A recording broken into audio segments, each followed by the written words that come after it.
नमस्कार दोस्तों, मेरा नाम है दशरथ प्रधान और आप देखना शुरू कर चुके हैं छोटा नागपुर लाइव। तो चलिए देखते हैं आज झारखंड राज्य की प्रमुख बड़ी खबरें फटाफट। पूछताछ के बाद सेना जमीन फर्जीवाड़े मामले में रांची के पूर्व डीसी आईएएस छवि रंजन को ईडी ने किया गिरफ्तार। जमीन फर्जीवाड़े मामले में मनी लॉन्ड्रिंग के तहत जांच कर रहे ईडी ने गुरुवार को रांची के पूर्व डीसी और समाज कल्याण विभाग के निदेशक छवि रंजन को गिरफ्तार कर लिया है।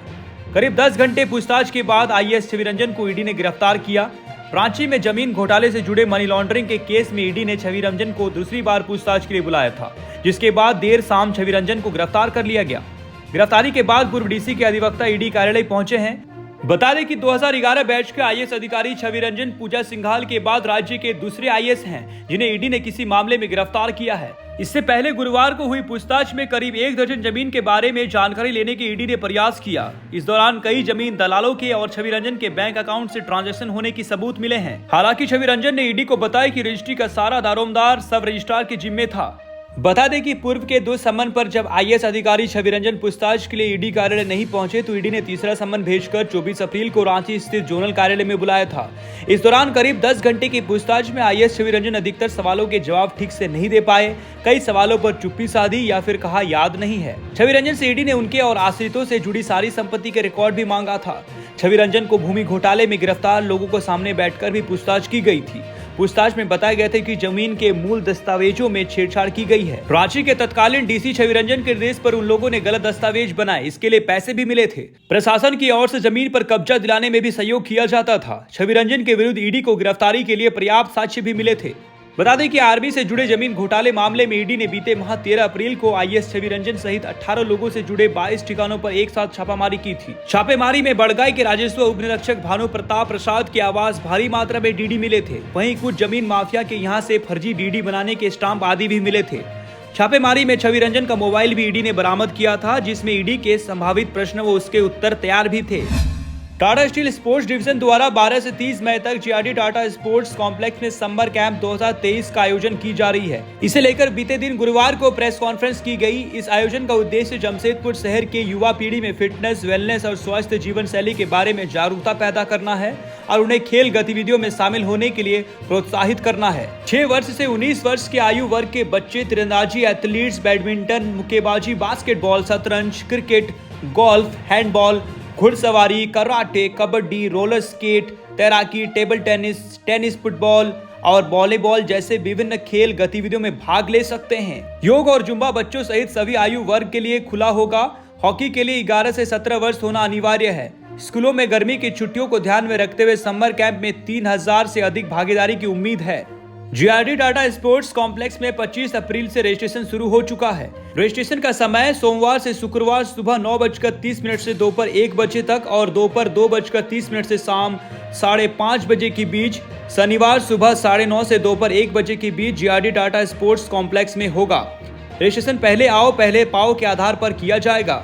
समर कैंप को 5 भागों में विभाजित किया गया है। इसमें ग्रेड ए स्विमिंग, जुम्बा और हॉर्स राइडिंग के लिए 1500 रुपया, ग्रेड बी बैडमिंटन, क्रिकेट और गोल्फ के लिए 1000 रुपया, ग्रेड सी में chess, skate, roll ball, tennis, table tennis, football के लिए 500 रुपया, ग्रेड डी में तीरंदाजी, एथलीट्स, बैडमिंटन, मुक्केबाजी, कराटे, कबड्डी, वॉलीबॉल और योग के लिए 300 रुपया और ग्रुप ई में हॉकी के लिए 400 रुपया का भुगतान करना होगा। भाजपा नेता अभय सिंह को एक केस में मिला जमानत, लेकिन रहना होगा जेल में। जमशेदपुर भाजपा के वरिष्ठ नेता और धनबाद प्रभारी अभय सिंह को दुर्गा पूजा में भोग वितरण करने के मामले में दायर केस में जमानत दे दी गई है। जमशेदपुर कोर्ट के सीजेएम की अदालत ने उनको जमानत दे दी है। उनके केस की पैरवी वरिष्ठ अधिवक्ता प्रकाश झा ने की। हालांकि उनको जिस मामले में जेल भेजा गया था उस मामले में अब तक केस की पैरवी शुरू नहीं हुई है। कदमा शास्त्री नगर में हिंसा भड़काने के मामले में उनको जेल भेजा गया था।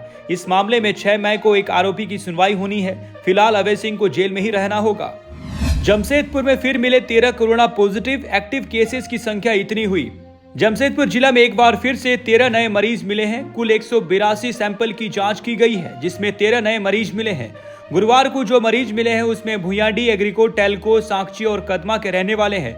वहीं 23 मरीज ठीक हुए हैं। फिलहाल जमशेदपुर में एक्टिव मरीजों की संख्या 84 है।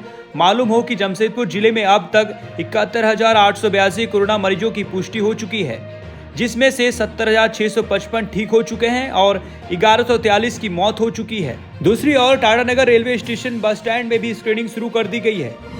बंगाल की खाड़ी में उठ रहा है चक्रवात, नाम होगा मोचा। मौसम विभाग ने भविष्यवाणी की है कि बंगाल खाड़ी पर चक्रवात बनने वाला है, जो कि पूरे देश के मौसम पर असर करेगा। इस चक्रवात का नाम होगा मोचा। मौसम विभाग ने कहा कि बंगाल की खाड़ी में कम दबाव का क्षेत्र बना हुआ है, जो कि 6 मई के आसपास चक्रवात में तब्दील हो सकता है। झारखंड हाई स्कूल शिक्षकों को नियुक्ति पत्र 19 मई को। रांची झारखंड के स्कूली शिक्षकों की नियुक्ति पत्र 19 मई 2023 को दिया जाएगा। इसके संबंध में स्कूली एवं साक्षरता विभाग के द्वारा पूरी तैयारी कर लिया गया है। शिक्षकों ने सरकार के साथ लंबी लड़ाई लड़ने के बाद माननीय उच्चतम न्यायालय के आदेश अनुसार अब नियुक्ति का समय आ गया है। चयनित शिक्षकों की नियुक्ति मुख्यमंत्री के हाथों दिया जाएगा। पुलिस एवं साक्षरता विभाग द्वारा नियुक्ति पत्र हेतु तैयारी रांची के खेलगांव स्थित स्टेडियम में किया जाएगा। उच्चतम न्यायालय के आदेश के बाद झारखंड कर्मचारी चयन आयोग के द्वारा नवनियुक्त शिक्षकों का रिजल्ट कुछ दिन पहले ही प्रकाशित किया गया था। शिक्षकों को हिंदी, गणित, भूगोल, अंग्रेजी, संस्कृत, इतिहास, विज्ञान, जनजातीय भाषा इत्यादि विषयों की नियुक्ति होनी है।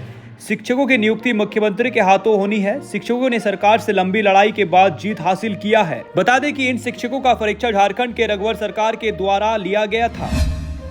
महामहिम का ओडिशा रायरंगपुर में हुआ भव्य स्वागत। महामहिम राष्ट्रपति द्रौपदी मुर्मू का ओडिशा रायरंगपुर में भव्य स्वागत किया गया। यहाँ तक कि खुद राष्ट्रपति द्रौपदी मुर्मू लोगों के बीच पहुंची और उन्हें संवर्धना की। रायरंगपुर नगर पालिका में हुई संवर्धना समारोह में उन्होंने सर्वेश्वर महांती, मकरध्वज शामल, मोहम्मद हुसैन अंसारी, लक्ष्मीधर महतो आदि को शॉल ओढ़ाकर संवर्धना की। इससे पहले उन्होंने जनता को संबोधन करने के दौरान जीवन की अनुभवों का जिक्र करते हुए कहा कि समय बड़ा बलवान है। भारतीय जनता पार्टी पश्चिमी सिंहभूम के द्वारा 9 मई को जिले में 1 दिवसीय महाधरना का कार्यक्रम आयोजित किया गया है। इस 1 दिवसीय महाधरना में राज्य के प्रथम मुख्यमंत्री, प्रतिपक्ष के नेता बाबूलाल मरांडी एवं पूर्व प्रदेश अध्यक्ष दिनेशानंद गोस्वामी शामिल होंगे। ये जानकारी भाजपा पश्चिमी सिंहभूम जिला कमेटी के मीडिया प्रभारी विप्लव सिंह ने दी। उन्होंने कहा कि तुष्टीकरण की मानसिकता से ग्रसित झारखंड की सरकार हेमंत सरकार वाली पुलिस के द्वारा जो जमशेदपुर में भाजपा के नेताओं, हिंदूवादी नेताओं पर जो झूठे आरोप एवं झूठे मुकदमे लगाते हुए जिस तरह से जमशेदपुर हिंसा के बाद हेमंत सरकार के इशारों पर जो एक तरफा कार्रवाई हुई है, इसके खिलाफ भाजपा ने 1 दिवसीय महाधरने देने का निर्णय लिया है। भारतीय जनता पार्टी पश्चिमी सिंहभूम का 1 दिवसीय महाधरना कार्यक्रम में पूरे जिले से प्रदेश के पदाधिकारी, जिला के सभी पदाधिकारी, सभी प्रखंड के पदाधिकारी, सभी मंडल के पदाधिकारी, सभी मोर्चा के पदाधिकारी एवं हजारों की संख्या में भारतीय जनता पार्टी के कार्यकर्ता एवं समर्थक शामिल होंगे। अब भगवान के घर भी सुरक्षित नहीं, गिरिडीह के मंदिर में दान पेटी तोड़कर नगद लेके उड़ा चोर। गिरिडीह शहर में अब भगवान का घर भी सुरक्षित नहीं रहा है। बता दें कि पिछले 1-2 माह से लगातार शहरी क्षेत्र के विभिन्न इलाकों में स्थित मंदिरों में चोरी की घटना घटित हो रही है। इसके बाद लोग तरह तरह की चर्चाएं कर रहे हैं। बीते दिन देर रात को शहरी क्षेत्र के शास्त्रीनगर दुर्गा मंडप में चोरों ने मंदिर में लगे दान पेटी को तोड़कर चोरी की घटना को अंजाम दिया है। घटना की सूचना सुबह उस वक्त हुई जब मंदिर में पुजारी गोपाल पांडे मंदिर का ताला खोलने के लिए पहुंचे। इसके बाद चोरी की घटना की सूचना समिति के पदाधिकारियों को दी गई। गौतम बुद्ध की जयंती आज रांची में निकाली जाएगी प्रभात फेरी। भगवान गौतम बुद्ध जयंती शुक्रवार को है। इस दिन भगवान बुद्ध का 2567वां जन्म दिवस मनाया जाएगा। इसकी सभी तैयारियां पूरी कर ली गई है। इसके लिए मंदिरों को सजा दिया गया है। जेप 1 स्थित बौद्ध मंदिर में प्रातः 9:10 में दीप प्रज्वलित किया गया। दिन के 10:30 बजे से प्रभात फेरी निकाला गया। इसमें भक्त माथे पर त्रिपट लेकर मंदिर परिसर से निकलते हुए विभिन्न स्थानों का परिभ्रमण कर वापस बौद्ध मंदिर लौटेंगे। दिन के 2 बजे प्रसाद वितरण किया जाएगा और शाम 7 बजे से सांस्कृतिक कार्यक्रम का आयोजन किया गया है। ये पिछले 2 मई तक दोमांग पाठ चला था। वहीं गुरुवार को ध्वजारोहण किया गया। यहीं पर हर दिन पूजा अर्चना के लिए काफी संख्या में भक्त मंदिर आ रहे थे। हजारीबाग कोर्ट परिसर में गैंगवार व हत्या का मुजरिम विशाल 30 दिन के पैरोल पर निकला। हजारीबाग सिविल कोर्ट परिसर में गैंगवार व हत्या का मुजरिम विशाल सिंह लगातार 18 महीने से जेल से बाहर रहने के बाद 22 अप्रैल 2023 को वापस जेल पहुंचे। वो कोविड-19 से बचाव के नाम पर दिए गए सिर्फ 30 दिनों के पैरोल पर 6 अक्टूबर 2021 को हजारीबाग सेंट्रल जेल से बाहर निकला था। इससे पहले भी वो कोविड-19 के नाम पर 90 दिन के पैरोल पर था। कोविड-19 से बचाव के नाम पर जेल से बाहर इतने लंबे समय तक रहने वाला राज्य का वो इकलौता मुजरिम है। पूर्व सांसद प्रभुनाथ सिंह, पूर्व मंत्री एनोस सिक्का सरीखे सजायाफ्ता कैदी भी कोविड के नाम पर सिर्फ 90 दिनों तक ही जेल से बाहर रह सके थे। इसी से जेल प्रशासन पर विशाल सिंह के प्रभाव को समझा जा सकता है। उसे पैरोल देने के लिए तत्कालीन कारा महानिरीक्षक वीरेंद्र भूषण अपने विशेष अधिकार तक का इस्तेमाल कर चुके हैं। फिलहाल वीरेंद्र भूषण झरेरा के सदस्य हैं। वर्षों से लोगों की चिर परिचित मांग पूरी होने जा रही है। दक्षिण पूर्व रेलवे के चक्रधरपुर रेल मंडल के अंतर्गत सीनी स्टेशन और राजखरसवां स्टेशन पर कई ट्रेनों का स्टॉपेज का ऐलान रेल प्रशासन की ओर से किया गया है, जिससे लोगों में खुशी की लहर दौड़ गई है। अधिसूचना के मुताबिक हावड़ा बड़बिल हावड़ा जन शताब्दी एक्सप्रेस को सीनी स्टेशन में, जबकि टाटा एर्नाकुलम टाटा एक्सप्रेस और दुर्ग राजेंद्र नगर दुर्ग साउथ विहार एक्सप्रेस का ठहराव राजखरसवां स्टेशन में होगा। आज की बुलेटिन समाप्त। राज्यों की पल पल की खबरों के लिए चैनल से जुड़े रहिए। धन्यवाद। जोहार।